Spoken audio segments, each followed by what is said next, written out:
Hello students, कैसे हैं आप लोग। उम्मीद करता हूँ आप सब अच्छे होंगे और आगे भी अच्छे रहेंगे। सो फाइनली यहाँ पर हम लोग लेकर आ चुके हैं इलस्ट्रेशन 11 जो कि क्लास 12th अकाउंट का होने वाला है। ध्यान रखना, ठीक है। क्लास 12th में सब्जेक्ट कौन सा है? अकाउंट। अकाउंट के अंदर भी आप लोग करने वाले हो पार्ट 2 का चैप्टर नंबर 1, ठीक है।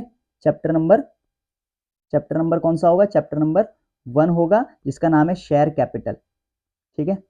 तो ये अचानक से मैं 10th का पढ़ाते पढ़ाते 12th में आ गया, क्योंकि मेरे कुछ स्टूडेंट्स हैं जिनको डाउट है। सो मैंने कहा ही आप लोगों को जो भी डाउट हो नीचे कमेंट कर सकते हो।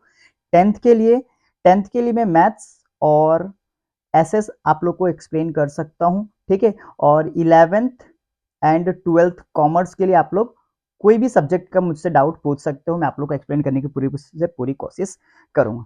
सो फिलहाल यहाँ पर क्लास 12th का अकाउंट चल रहा है, ठीक है। क्लास 12th का अकाउंट है। अकाउंट के अंदर शेयर कैपिटल चैप्टर जो कि पार्ट 2 का है, और उसके अंदर हम लोग करने वाले हैं इलस्ट्रेशन 11 जो कि है शेयर फॉर फीचर, ठीक है। तो कहना चाहूंगा, अगर आप लोग को वीडियो जरूर पसंद आएगा, हेल्पफुल लगेगा, तो अपने दोस्तों में शेयर कर देना और उनसे भी कहना कि आगे शेयर करें ताकि हमारी थोड़ी हेल्प हो जाए। तो चलिए वीडियो को शुरू करते हैं।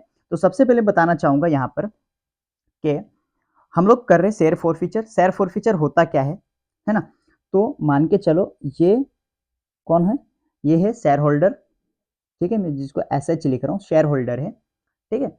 इसने एक टाइम पे ना कंपनी को कुछ पैसे दिए होंगे, एप्लीकेशन मनी बोल के, ठीक है। इसने बोला होगा भाई मुझे इंटरेस्ट है आपके कंपनी में, और ये लो एप्लीकेशन मनी, मुझे शेयर दे दो। तो कंपनी ने इसके बदले में शेयर अलॉट किए होंगे, ठीक है। और कितने रुपए लिए होंगे उसके बदले में? सिर्फ और सिर्फ फिलहाल एप्लीकेशन मनी लिया होगा, है ना, 4 रुपए। फिर आगे धीरे धीरे करके क्या करती है कंपनी? मंगाती है पैसे, जिसके अलॉटमेंट पे 4 मंगाएंगी, फिर फाइनल कॉल पे 2 रुपए मंगाएंगी, ठीक है। उसके बाद फिर क्या हुआ?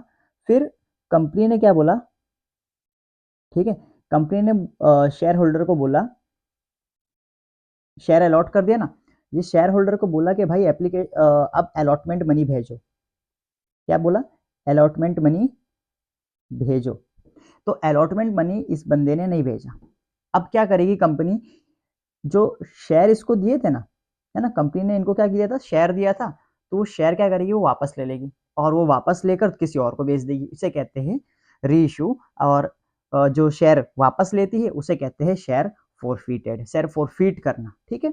यानी कि शेयर वापस ले लेना और किसी और को री इशू कर देना, यानी किसी और को सेल कर देना। तो यही होता है हमारा शेयर फॉरफीचर, ठीक है।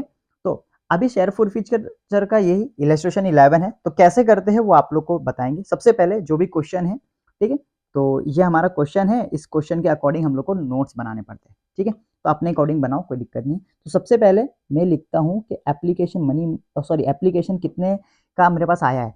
तो मेरे पास एप्लीकेशन आया है अराउंड, एप्लीकेशन देख लो यहाँ पर कितने का आया है। 15,50,000 का मेरे पास एप्लीकेशन आया है, ठीक है। 15,50,000 का एप्लीकेशन आया, ठीक है। उसके बाद हमने कुछ री इशू किया होगा, आई मीन सॉरी, री इशू बोल रहा हूँ, कुछ हमने इशू किया होगा। तो इशू कितना किया? 12 लाख, तो वो भी लिख देते हैं। इशू कितना किया हमने? इशूड 12 लाख, ठीक है। 12 लाख हम लोग ने क्या किया? इशू कर दिया। उसके बाद कुछ और भी लिखा होगा, देख लेते क्या लिखा है, ठीक है। तो हम लोग ने ये इशूड अमाउंट लिख दिया, और एक्सेस मनी वर रिजेक्टेड, एक्सेस मनी रिजेक्ट कर दिया। कितने का एक्स्ट्रा आ गया देख लेते। तो रिजेक्ट हम लोग कितने को करेंगे? तो यहाँ पर सॉरी 12 लाख लिखना था, मैंने कम लिख दिया, ओके। तो 15 लाख, है ना, इतने का एप्लीकेशन आया, लेकिन हम लोग रख सकते हैं इतना, तो बाकी को रिजेक्ट करना पड़ेगा। तो 15,50,000 माइनस 12 लाख कर दो, यानी कि आपने रिजेक्ट कितना किया? तो आपने रिजेक्ट किया 3,50,000 को, आपने क्या किया? रिजेक्ट कर दिया। इनको रिफंड देना पड़ेगा, ओके। उसके बाद फिर क्या किया? कंपनी ने कुछ पैसे मंगाए, जैसे कि एप्लीकेशन के टाइम पे। तो एप्लीकेशन पे कितना मंगाया? तो एप्लीकेशन के टाइम पे मंगाया लोग ने 4 रुपए, फिर अलॉटमेंट पे 4, और फाइनल कॉल पे 2, ठीक है। तो वो चीज़ें हम लोग लिख देते हैं यहाँ पर। एप्लीकेशन पे ₹4 मंगाया, अलॉटमेंट पे ₹4 मंगाया, और फाइनल कॉल पे ये लोग ने ₹2 मंगाया। उसके आगे भी कुछ लिखा होगा, आगे बढ़ते हैं क्या है, ठीक है। तो आगे लिखा है हारून वो अलॉटेड 800 शेयर, है ना। इसने क्या नहीं किया? नॉट पेड अलॉटमेंट और फाइनल कॉल, 2 जगहों पे उसने पैसा नहीं भरा, ना ही उसने अलॉटमेंट भरा, ना ही उसने फाइनल कॉल भरा, तो कॉल जीनियर हो जाता है ना। तो अलॉटमेंट पे 2000 शेयर का हम लोग कॉल जीनियर दिखा देते, इसी तरह हम लोग को इधर भी दिखाना पड़ेगा, फाइनल कॉल पे भी उसने 2000 नहीं भरा, ठीक है। उसके आगे बढ़ते, आगे क्या लिखा हुआ है, आगे लिखा हुआ है कि सलीम, सलीम को 2000 शेयर जो है, सॉरी उनका 8000 था, 1 मिनट मेरे से मिस्टेक हो गई, ओके, इनका कितना था, 8000 था, और इधर भी 8000, दोनों जगह नहीं भरा उसने। और सलीम ने क्या किया, सलीम का लिखा हुआ है कि सलीम ने 2000 share not paid on final call, final call पे नहीं भरा है, तो फाइनल कॉल पे ही हम लोग दिखाएंगे कि और 2000 शेयर के पैसे नहीं आए, ठीक है। तो इनको क्या किया, कंपनी ने फोरफीट करके रीइशू कर दिया, और रीइशू कितने में किया वो भी लिखा होगा, रीइशूड कितने में कर दिया, ₹7.5, जो कि देखो आप लोग यहाँ पर आप लोग देख सकते हो, यहाँ पर लिखा हुआ है कि रीइशू कितने में किया है, रीइशूड एट 7.5। तो यही सारी हमारे पास कुछ इन्फॉर्मेशन है क्वेश्चन के हिसाब से, और जर्नल एंट्रीज हमें पास करनी है। तो जर्नल एंट्रीज का परफॉर्मा आप लोग को, मैं समझता हूँ कि आप लोग को आता है, ठीक है। तो मैं परफॉर्मा यहाँ पर नहीं बना रहा हूँ, बस पर्टिकुलर 2 कॉलम बना रहा हूँ, ठीक है, डेबिट क्रेडिट का, ठीक है। सबसे पहले हमारे पास बैंक में कुछ पैसे आएंगे, तो कितने पैसे आएंगे, तो पैसे जो है वो हमेशा एप्लीकेशन वाले आएंगे सबसे पहले, ठीक है।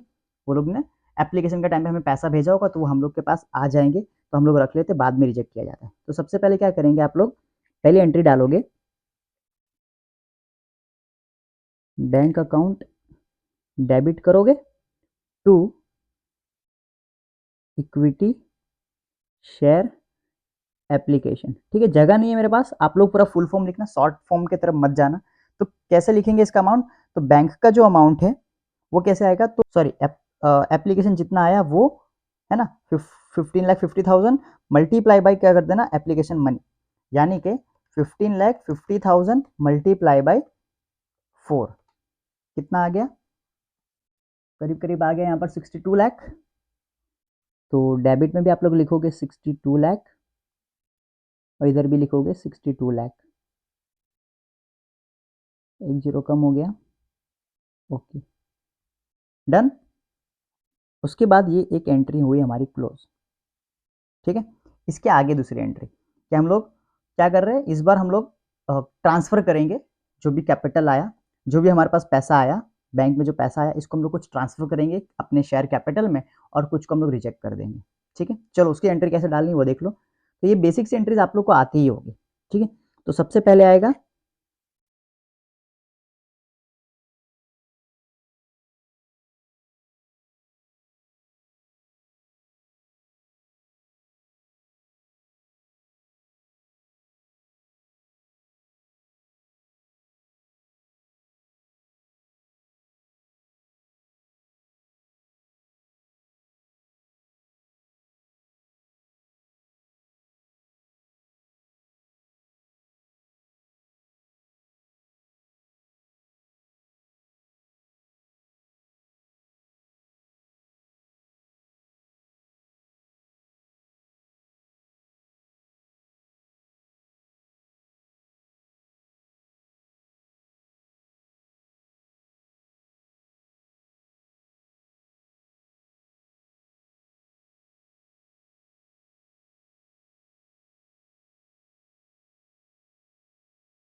यहाँ पर इक्विटी शेयर अलॉटमेंट के पैसे आने वाले, सो बैंक अकाउंट डेबिट किया है, जाने वाले होते तो क्रेडिट कर देता है, बट अभी कुछ पैसा जाएगा नहीं, सिर्फ आएगा, ठीक है। तो एक चीज ध्यान देना, यहाँ पर अलॉटमेंट है ना, ये अलॉटमेंट है, जिसके अंदर 4 रुपए का था, और ये 8000 जो था ना वो कॉल्स इन एरियर था, यानी कि 8000 शेयर के पैसे नहीं आएंगे।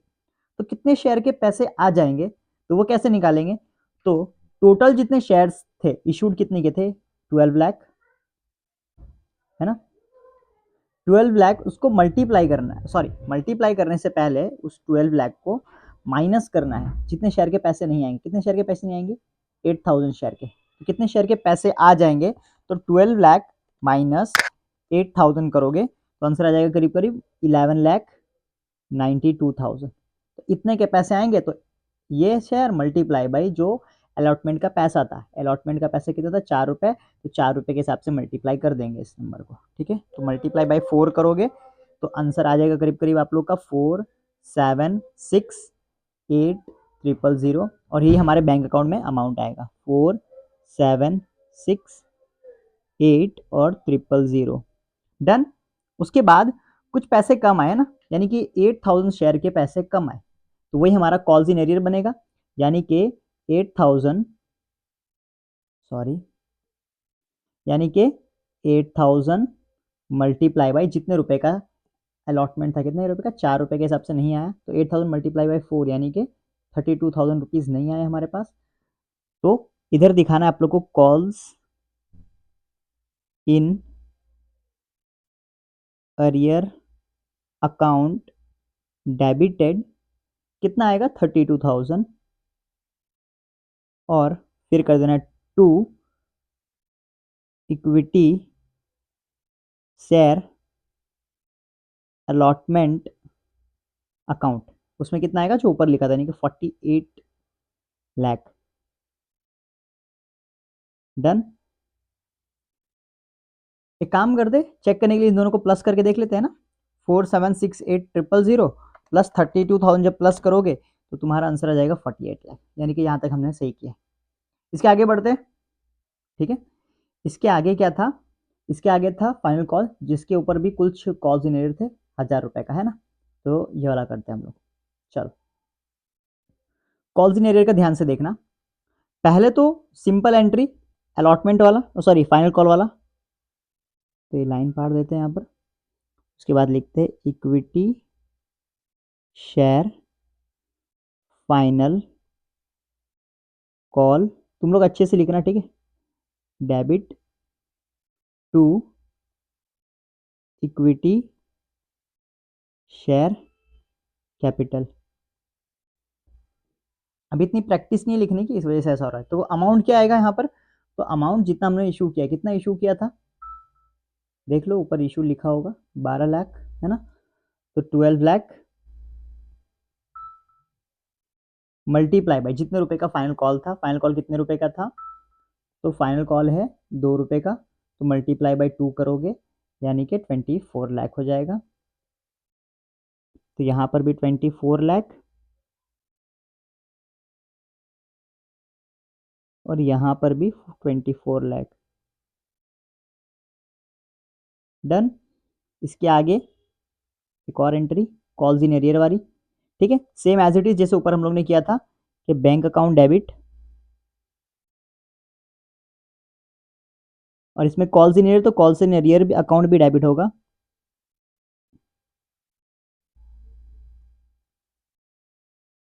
To equity share final call account, bank में पैसे कितने आएंगे, तो टोटल हम लोग ने इशू कितना किया था 12 लाख, है ना, माइनस कितने का कॉल्स इन अरियर है, तो यहाँ पर आप लोग को दिख जाएगा वर्किंग नोट में हमारे कि कॉल्स इन अरियर है यहाँ पर 8000 प्लस 2000, यानी कि 10,000 का कॉल्स इन अरियर है, तो माइनस 10,000, एक एक्स्ट्रा लगा दिया जीरो, चलो, है ना, तो कितने कितने शेयर बचेंगे हमारे पास, तो 12 लाख माइनस 10,000 यानी कि 11,90,000 बचेंगे, और इनको मल्टीप्लाई कर दो जितने रुपए का था, यानी कि 2 रुपीज़ का था, तो मल्टीप्लाई बाई 2, तो इतने पैसे हमारे पास रिसीव हो, कितने रिसीव हो गए 23,80,000, ठीक है, तो बैंक में लिखो 23,80,000। ओके। अभी बात आती है कि कितने पैसे रिसीव नहीं होने वाले, तो ये 10,000 का रिसीव नहीं होगा, यानी कि 10,000 मल्टीप्लाई बाई 2 यानी कि 20,000 हमें रिसीव नहीं होने वाले, तो 20,000 कॉल्स इन अरियर में डाल दो और 24 लाख ऊपर रहने दो। डन। प्लस करके देख लो, ये अमाउंट और ये अमाउंट सेम होना चाहिए ना, तो देख लो सेम आ रहा है। ओके। अब यहाँ तक तो नॉर्मल सी एंट्रीज थी जो आप लोग को मैं ये समझ रहा हूँ कि आप लोग को आता था, ठीक है। इसके बाद मेन एंट्री शुरू हुई थी हमारी शेयर फॉर फीचर की, ठीक है, तो यहाँ पर आप लोग मिस बिल्कुल भी मत करना, ध्यान से इस पार्ट को देखना। ओके। ओके, तो अभी हम लोग करने वाले हैं शेयर फॉर फीचर की एंट्रीज, ठीक है। शेयर फॉर फीचर की मेरे स्टूडेंट्स को मैं उम्मीद करता हूँ, मैं जानता हूँ कि उन लोग को आता होगा, नहीं आता होगा तो देख लेना। शेयर फॉरफीचर की एंट्री आती है equity share capital account debit to share forfeiture account to calls in arrear account. ठीक है, ये एंट्री है शेयर फॉरफीट करने की, ध्यान रखना स्पेलिंग को मिस्टेक होगी उसको इग्नोर करना। ठीक है, तो कितने शेयर फॉरफीट, तो 8 + 2 यानी कि 10,000 फॉरफीट कर रहे हैं, तो 10,000 मल्टीप्लाई बाई 10 यानी कि 1 लाख इधर आ जाएगा डेबिट में। कॉल्स इन एरियर कितने का था, तो इधर देख लो आप लोग, एक कॉल्स इन एरियर यहाँ पर दिख रहा है 32,000 का, एक कॉल्स इन एरियर इधर दिख रहा है 20,000 का, टोटल कितना हो गया 52,000। तो 52,000 यहाँ पर कर दो क्रेडिट में, और जो डिफरेंस आया वो उधर साइड लिख सकते हो आप लोग, कितने का डिफरेंस आएगा 52,000 यानी कि 48,000। तो जितने शेयर के पैसे मिल गए वो लिखते वैसे तो यहाँ पर। ठीक है, चलो देख लेते वैसे आता है कि नहीं। एक तो देखो, ठीक है, मैं यहाँ पर नीचे दिखा देता हूँ आप लोग को वर्किंग नोट में। 8,000 शेयर का 4 रुपये आ गए थे, यानी कि इधर 32,000। ओके, प्लस ये जो शेयर है 2,000, इसका यहाँ पर पूरे के पूरे 8 रुपये आ गए थे हमारे पास। ठीक है, उसने सिर्फ लास्ट वाला नहीं भरा है, तो ये दो तो आ गए थे ना। 2,000 इंटू 4 यानी कि 8,000, सॉरी 2,000 इंटू 8, 2,000 इंटू 8 यानी कि 16,000, 2,000 इंटू 8 यानी कि 16,000, और जब इसको टोटल करेंगे तो अराउंड आएगा हम लोग का 48,000। तो वही अमाउंट आप लोग को यहाँ पर दिख रहा है जितने का हमने रिसीव कर चुके थे। ठीक है, तो ये फॉरफीट कर लिया। अब फॉरफीट करने के बाद कौन सी एंट्री है, रीइशू की, रीइशू करना है 7.5 में। ठीक है, तो रीइशू करते हैं, रीइशू करोगे तो बैंक में पैसा आएगा, तो बैंक अकाउंट डेबिट करो पहले। कितना पैसा आएगा, जितना रीइशू कर रहे हो, कितना रीइशू कर रहे हो, पूरे 10,000 रीइशू कर रहे हो। ठीक है, पूरे के पूरे हाँ पूरे के पूरे रीइशू कर रहे हैं ना, तो 10,000 मल्टीप्लाई बाई 7.5, क्योंकि 7.5 में हम लोग रीइशू कर रहे हैं ना, तो 10,000 मल्टीप्लाई 7.5 कितना आ रहा है, 75,000 आ रहा है। ओके, अब शेयर हम लोग डिस्काउंट में तो इशू कर नहीं सकते, बट यहाँ पर 7.5 में इशू किया है, तो बाकी के 2.5 रुपये, तो बाकी के 2.5 रुपये जो हमने सामने वाले से रिसीव किया तो उसमें से निकालेंगे, यानी इस 48,000 में से हम लोग कवर करेंगे। यानी कि शेयर फॉरफीचर अकाउंट डेबिट करो, शेयर फॉरफीचर अकाउंट डेबिट करना है, कितना अमाउंट से डेबिट हो, जितने का डिस्काउंट दिया है। तो 8,000 शेयर, सॉरी 10,000 शेयर था, उस पर हमने 10 रुपये का शेयर था और 7.5 में बेचा, यानी कि 2.5 का डिस्काउंट दिया। तो 10,000 मल्टीप्लाई बाई 2.5 कितना आ रहा है, 25,000 का हमने क्या किया, डिस्काउंट दे दिया है टू शेयर कैपिटल, या इक्विटी शेयर कैपिटल लिखना आप लोग। ठीक है, तो इक्विटी शेयर कैपिटल अकाउंट, इन दोनों का प्लस यानी कि 1 लाख, यानी कि 10,000 मल्टीप्लाई बाई 10, 1 लाख। ठीक है, अब लास्ट एंट्री होती है कि प्रॉफिट को ट्रांसफर रिजर्व में ट्रांसफर करना। तो कुछ प्रॉफिट बचेगा हमारे पास शेयर फॉरफीचर का, share forfeiture account debit to capital reserve. कितने का प्रॉफिट हुआ वो देख लेना है। ठीक है, देख लेते कितने का प्रॉफिट हुआ है। तो ये जो हमने एक्स्ट्रा अमाउंट लिया था 48,000, ये हमारा प्रॉफिट था और ये हमारा नुकसान है। तो 48,000 माइनस 25,000, अमाउंट कितना आ रहा है 23,000। तो 23,000 आप यहाँ पर ट्रांसफर करोगे, 23,000 डेबिट में, 23,000 क्रेडिट में, और ये हमारा हो चुका है पूरा एंट्री फिनिश। ये जो हमने देखा ये सिंपल एंट्री थी, और ये जो हमने देखा ये हमारी थी शेयर फॉरफिटेड, देन ये शेयर फॉरफिटेड, देन रीइशू, और then transfer to capital reserve. ठीक है, आई होप आप लोग को ये समझ आया होगा। नहीं समझ आया हो तो आप लोग कमेंट कर देना, मैं आप लोग को नेक्स्ट वीडियो में उस डाउट को सॉल्व करने का पूरा ट्राई करूंगा। So thank you so much, till then take care, love you all, have nice day.